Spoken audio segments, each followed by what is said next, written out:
Hello, good afternoon. स्वागत है आप सभी का। आप देख रहे हैं cricket predictor sponsored by one xbat and वेम्बे की इंफ्रा दिल्ली एनसीआर। मैं हूं आपके साथ सुजाता। और लॉर्ड्स टेस्ट में गजब का इत्तेफाक देखने को मिला है। दोनों ही टीमों की पहली पारी 387 पर खत्म हुई है और इस तरह से बराबरी हो गई है। केएल राहुल ने शतक लगाया, जुझारू पारियां देखने को मिली रविंद्र जडेजा की तरफ से और ऋषभ पंत की तरफ से भी। बावजूद इसके पहली इनिंग बराबरी पर खत्म हुई और भारत कोई बढ़त नहीं बना सका। दोनों टीमों ने 387 रन बनाए। पहली पारी पूरी तरह बराबरी पर हुई। जडेजा जब बैटिंग कर रहे थे तब लग रहा था कि शायद भारत थोड़ी सी बढ़त जरूर बना लेगा, लेकिन उनके आउट होते ही विकेटों की झड़ी सी लग गई और आखिरी 4 विकेट सिर्फ 11 रन पर सिमट गए और बढ़त की जो उम्मीद थी उसने दम तोड़ दिया। फिर से वो जो टेल एंडर्स की कमजोरी थी वो यहाँ पर देखने को मिली। तीसरी इनिंग की शुरुआत भारत ने 3 विकेट के नुकसान पर 145 रनों के साथ की। केएल राहुल और ऋषभ पंत की जोड़ी ने पहले सेशन में शानदार बैटिंग की। पंत ने 74 रनों की तूफानी पारी खेली। हालांकि इसकी वजह से उन्हें अपना विकेट भी गंवाना पड़ा। रनआउट एक रन चुराने की वो कोशिश कर रहे थे। जैसे ही पंत आउट हुए उसके बाद लंच ब्रेक हो गया और इस दौरान 10वां टेस्ट शतक पूरा कर लिया केएल राहुल ने, जो लॉर्ड्स में उनका दूसरा टेस्ट शतक रहा, लेकिन जल्दी ही वो भी आउट हो गए। इसके बाद रविंद्र जडेजा और नीतीश कुमार रेड्डी ने मोर्चा संभाला। 72 रनों की अहम साझेदारी की, लेकिन स्टोक्स ने रेड्डी को आउट करके भारत को फिर से झटका दे दिया। जडेजा की बात करें तो लगातार तीसरा अर्धशतक उन्होंने जमाया। 72 रनों की शानदार पारी खेली। वॉशिंगटन सुंदर के साथ 50 रनों की साझेदारी की, लेकिन जब वो आउट हुए तो स्कोर 376 था।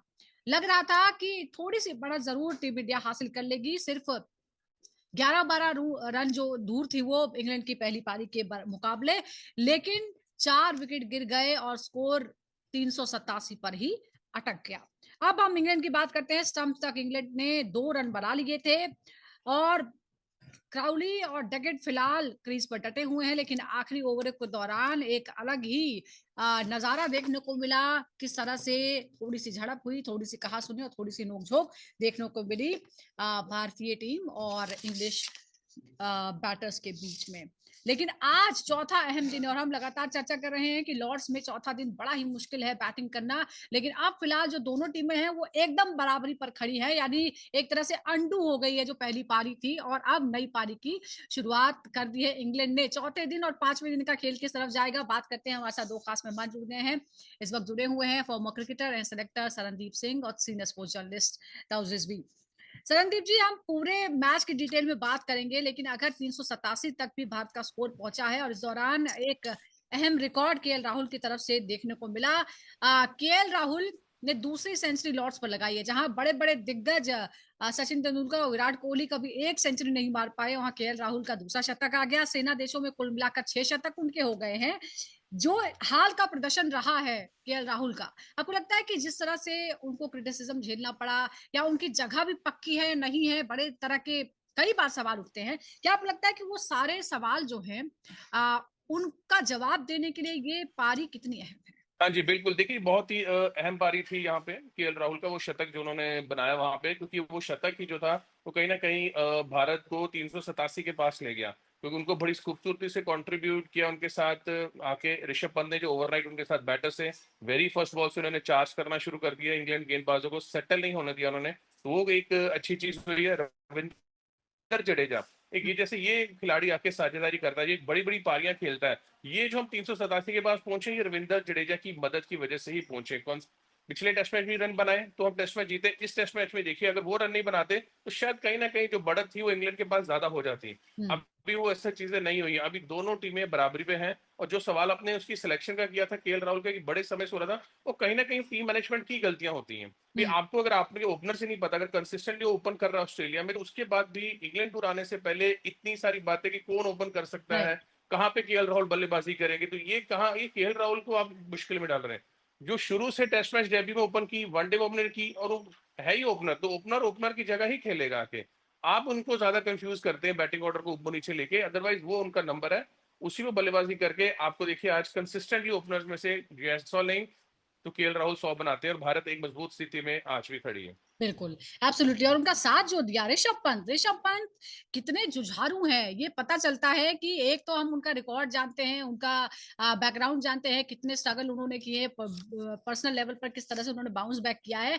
अभी भी उंगली में चोट लगी हुई थी, उसके बावजूद वो आए। और जिस तरह से आपने कहा कि पूरी तरह से प्रेशर जो है वो अपने ऊपर कभी आने नहीं दिया उन्होंने। 74 रनों की शानदार पारी खेली था उस उन्होंने। क्या ये दिखाता है कि पंत जो है उनका एक्स फैक्टर ये है कि किसी भी तरह का प्रेशर हो, उनका जो खेलने का तरीका है वो नहीं बदलता। नहीं, definitely Rishabh Pant was superb in his knock last night. I mean injured तो हो गए थे ऑब्वियसली, हल्का सा इंजरी हुई थी जिसकी वजह से ध्रुव जुरैल आ गए थे कीपिंग करने, बट उन्होंने गिव अप नहीं किया, उन्होंने जाके बैटिंग की वहां पर। ध्रुव जुरैल अच्छी कीपिंग करते रहे, उन्होंने जाके बैटिंग की, नेट्स में थ्रू डाउन सेशन लिए। उनका गेम है ना पूरा बिलीफ के ऊपर है। और जिस तरह से वो अप्रोच करते हैं गेम को, आई मीन आप देखें लाइफ थ्रेटनिंग इंजरी जो हुई थी, एक्सीडेंट हुआ था, जो जिस तरह से कमबैक किया, फिर कल का इनिंग एक अनदर बड़ा एग्जाम्पल है कि उन्होंने पूरा पारी संभाली विद केएल राहुल। अनफॉर्चुनेट है कि थ्री फिगर मार्क नहीं कर पाए, हाफ सेंचुरी हो पाई, कुड हैव गॉन। अगर वो भी केएल राहुल की तरह डटे रहते, वो हम्म, आगे बढ़ जाते, 387 से ज्यादा हो जाता शायद टोटल टीम इंडिया का। और जिस तरह से पूरा टीम इंडिया का अप्रोच रहा है, I think they should be all praise for their batting, क्योंकि आसान नहीं है बल्लेबाजी करना इंग्लैंड में, खासतौर पे लॉर्ड्स में। और जोफ्रा आर्चर जिस तरह से डाल रहे हैं पेस के जी साथ, आसान नहीं है, और बहुत धीरे धीरे विकेट खुलती जा रही।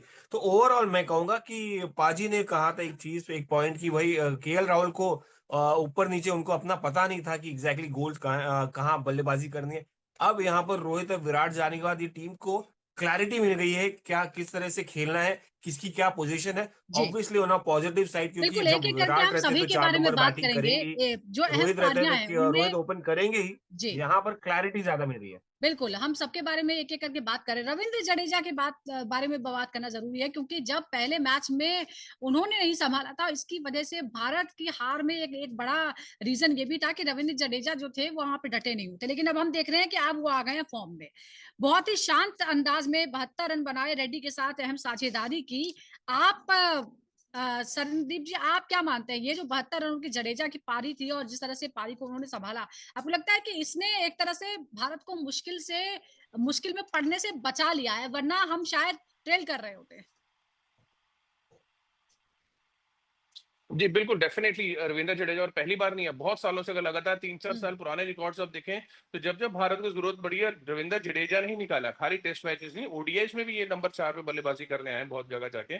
तो ये एक अच्छा साइन है कि आपके लोड और रन बना रहे हैं। बट रन देखिए इसलिए बन रहे हैं, भारतीय टीम थोड़ा हैवी इस टाइम अच्छा लग रही है कि इंग्लैंड का जो गेंदबाजी अटैक है वो इतना ज्यादा कमजोर है कि वो किसी भी टीम को बीट नहीं कर सकते। आज अगर आप जिम्बाब्वे भी सामने खेल रहे हो ना, तो वो भी इनके सामने 300-400 रन लगा सकते हैं।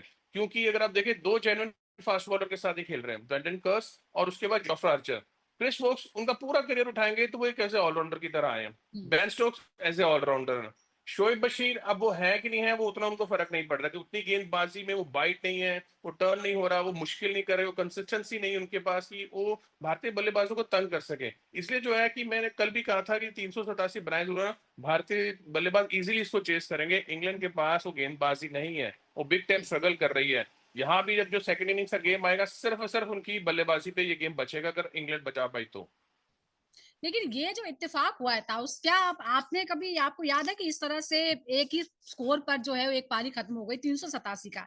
और एक और बात है कि ये, इसे हम क्या समझेंगे? 387 का स्कोर हासिल कर लेना, ये दिखाता है कि भारत ने एक तरह से वापसी कर ली, वो कमजोर हो सकता था, या फिर ये कमजोरी है कि हम लीड हासिल नहीं कर पाए इतनी लंबी बैटिंग लाइनअप होने के बावजूद?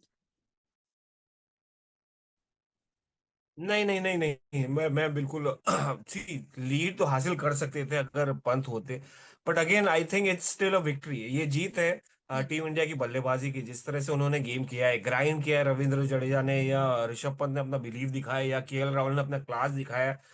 देखिए eight the end of the day 387 was not an easy total two chase first innings का, खास करके they could have taken the lead definitely, वो तो आइसिंग ऑन द केक होता, मगर बराबरी करके बताया कि भाई हमारी टीम कमजोर नहीं है विराट और रोहित के जाने के बाद। ये दर्शाता है, स्पेशली पहले टेस्ट हारने का और फिर दूसरा जीतने का, तीसरे में ये स्टेटमेंट है एक्चुअली कि हम्म। भाई हमारी टीम मजबूत है अभी भी। It's not just flash in the pan या सडनली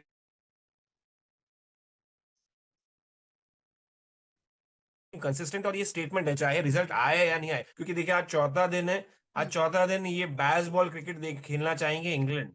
वो अग्रेसिव इंटेंट के साथ आएंगे क्योंकि उनको मैच जीतना है। जी। वो ऐसा पहले जो फर्स्ट इनिंग्स में आपने देखा कि बड़ा स्लो खेले, बड़ा ही बोरिंग क्रिकेट खेले।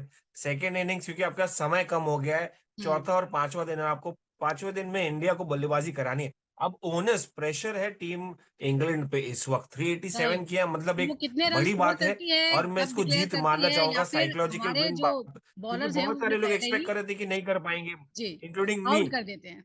अच्छा, आपने बेस्ट बॉल क्रिकेट की बात की है, तो वो जो अग्रेशन है वो जोफ्रा आर्चर के बारे में 150 किलोमीटर प्रति घंटे की रफ्तार से बॉल फेंकी उन्होंने। सरनदीप जी, क्या कहेंगे इंजरी के बाद आर्चर इस तरह के फॉर्म में नजर आ रहे हैं?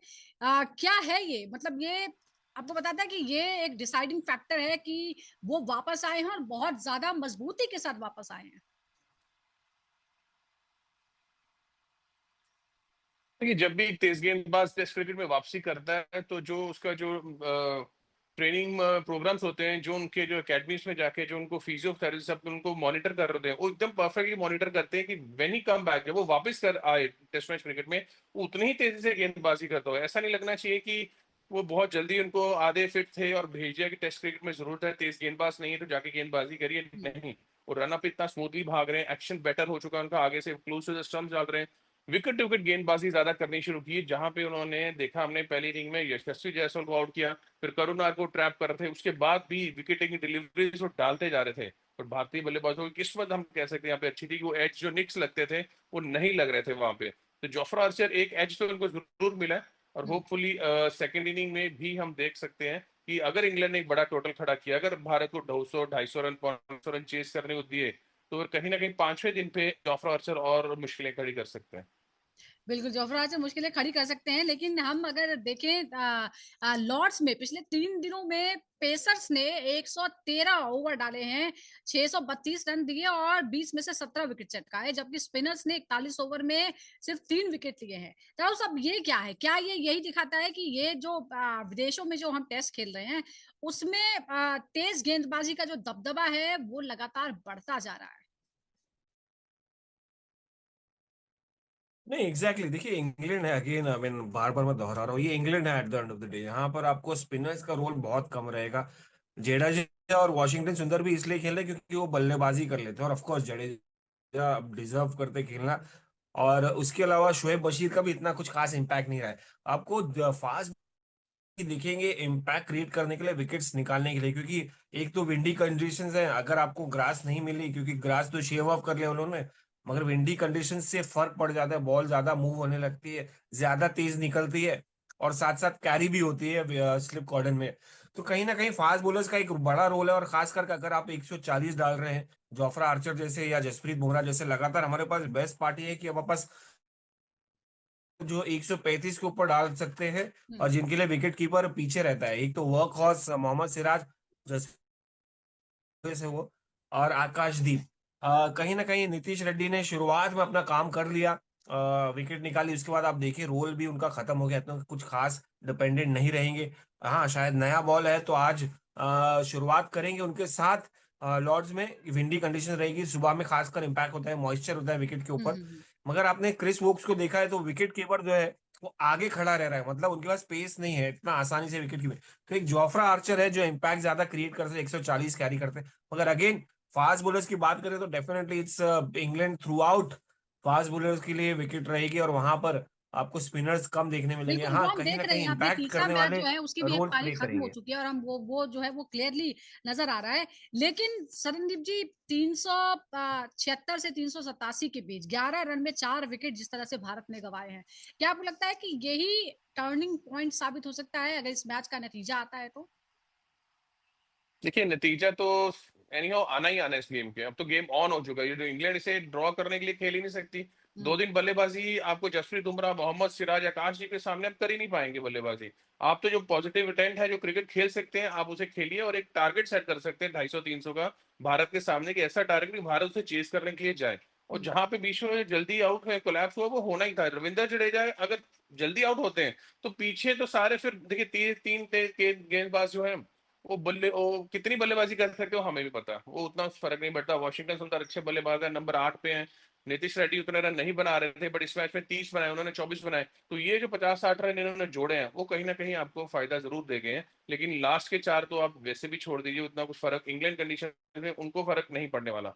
मेन उनका काम गेंदबाजी करना है, वो कर रहे हैं। बल्लेबाज हमारे रन बना रहे हैं। अब इस मैच में आज के दिन पे दोनों टीमें बराबरी पे खड़ी हैं। जो पहले 3 सेशन अच्छे खेल गया वो टेस्ट मैच उसकी तरफ ज्यादा दिखेगा हमको।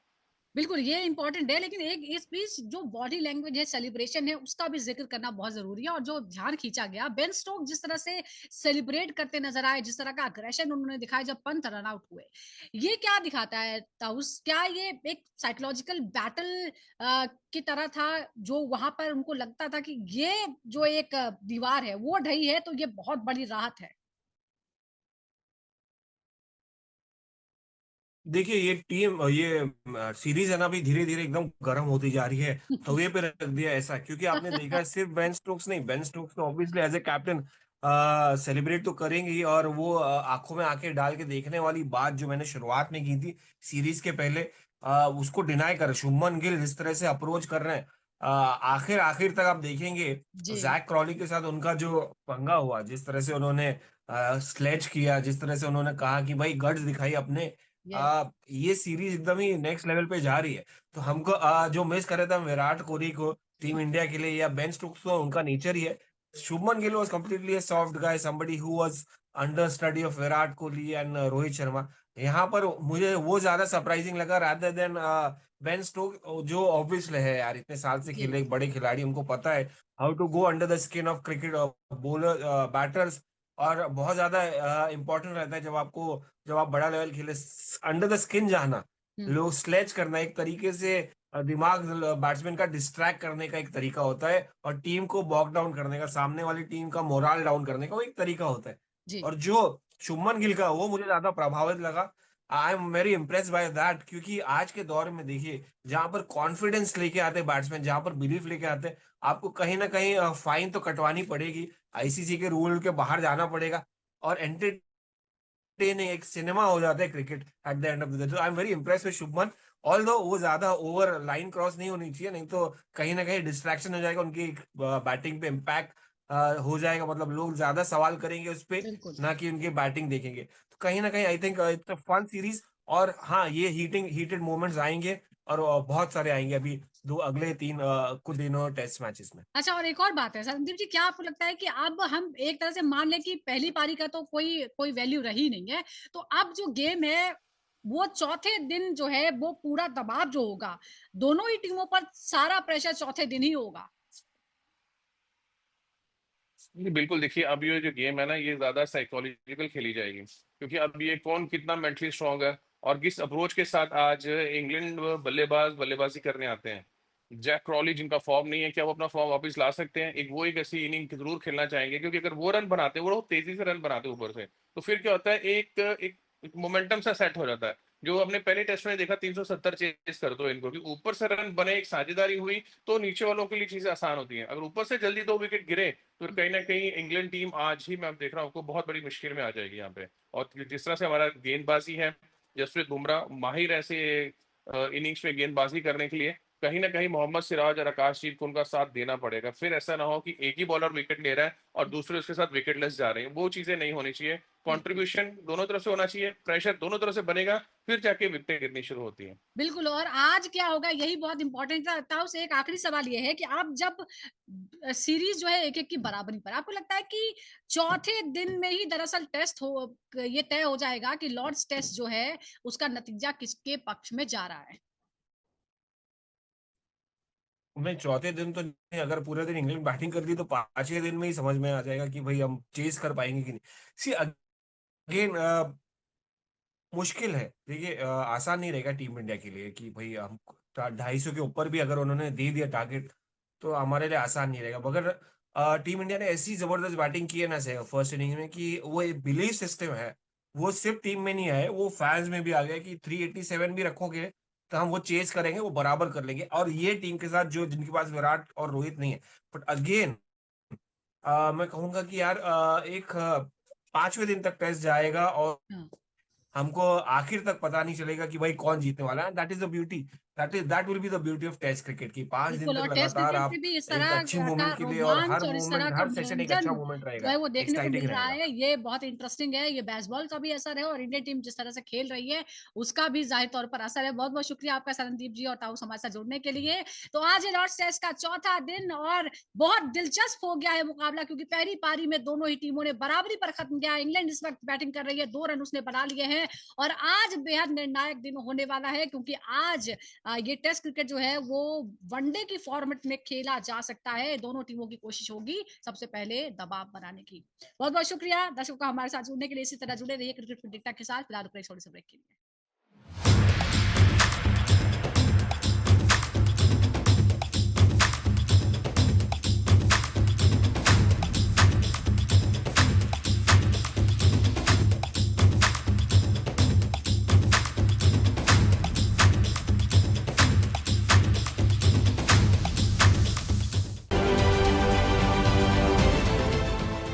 देश विदेशातील प्रत्येक घडामोडींचे लाईव्ह अपडेट मिळवण्यासाठी आता साम टीव्हीच्या सर्व सोशल मीडिया प्लॅटफॉर्मला लाईक, फॉलो आणि सबस्क्राईब करा.